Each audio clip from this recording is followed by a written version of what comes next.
This is a DIY video about spouse sponsorship. My name is Hossein Amir Ahmadi. Today we're going to go through a DIY spouse sponsorship to see if you can do your own application or not. So you just got married and you want to bring your spouse to Canada. It's very easy if you're detail oriented. It's all about details. But before we get into that, I want to explain something for you guys.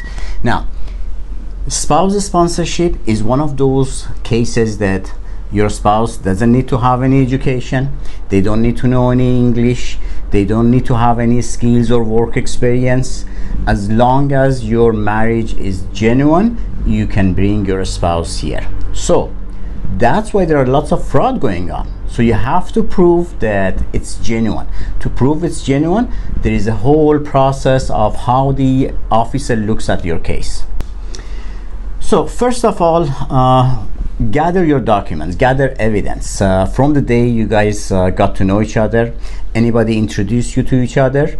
Was it through social media? Everything. You guys sent chat messages to each other, meet for the first time. What was your first impression when you meet your spouse?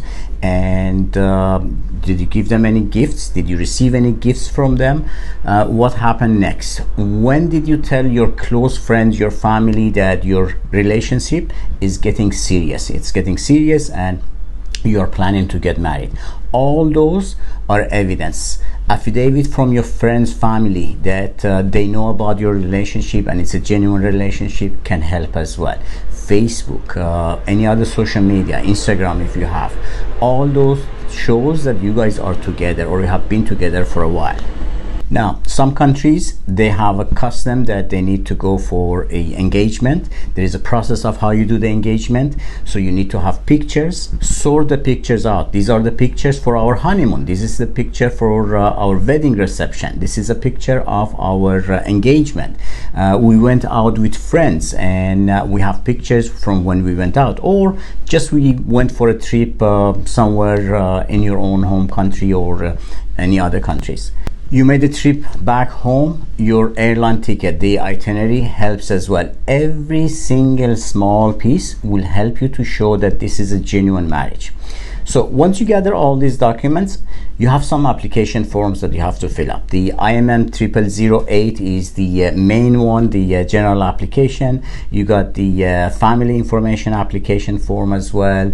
Make sure you put down all your information, all the family members, even though if they are not accompanying you. If you have children from previous marriage, include them as well. If you don't do, later on, if you change your mind and you want to sponsor them, if they're not in that application, you will have lots of problems. So make sure you have all your family members in your application form.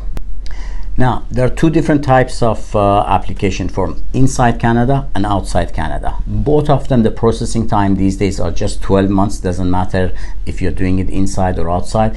If you're a citizen, you could be outside and apply for the spouse sponsorship. If you are permanent residency, you have to be inside Canada. But it could work both ways as well.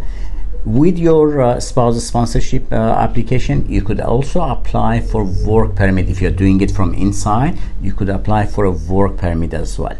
Don't forget your police clearance. Police clearance is very important. Original one, and make a very good copy. Color copy, back and forth. Even in the back, if there is nothing there, still make a copy of it. They want to see that. Your marriage certificate. In some countries, you have it in both languages. There is English and your own language as well. Still, make a translation of it, make it notarized as well. It's very important. You send it the way it is and they will send the whole file back. You lose 2-3 months of your time. Now, just to make sure that you have all the documents, go through the checklist. Online, you can find a checklist. It will show you exactly what documents you need. And there are instructions for it as well. That what does it mean? If they ask you for police clearance, if they ask you for marriage certificate, birth certificate, all those, they give you instruction as well, how they want it to be translated, how to be notarized as well. So those are important part of it. Now, when you submit your application, again, online on immigration website, there are two different addresses where to submit it. There is one for inland and one from outside of Canada. So make sure you send it to the right address. It's very important. Again, if it comes back, your package comes back in 2-3 months, so you have lost already 3 months of your time. So you got your file number. Now you can go and create your online profile and link that application to your online profile as well. That's one of the good things that these days you can do to track your application, see how far it's got.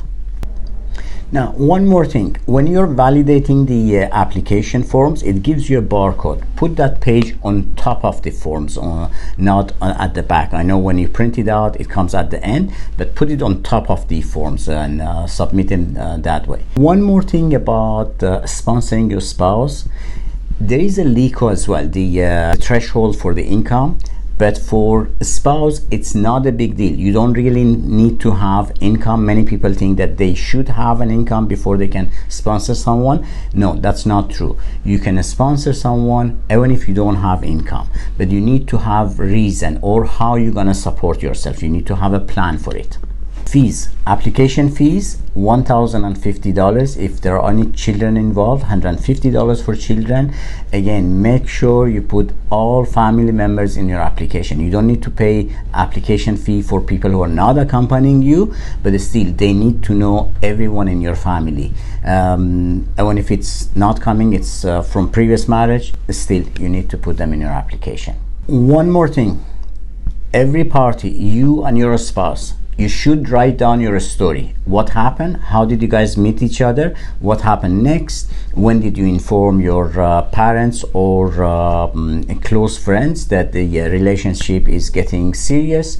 So all those are important. Now, let's do a review of what you have to do. First of all, gather your documents. Make sure you have the right documents. The police certificate is very important. Marriage certificate is very important. Birth certificate, copy of your passport. Gather all those documents. Fill up the forms. The forms, you have to make sure you have the right forms. Again, immigration website is a very good help. If not, contact us. We can help you to fill out your forms as well.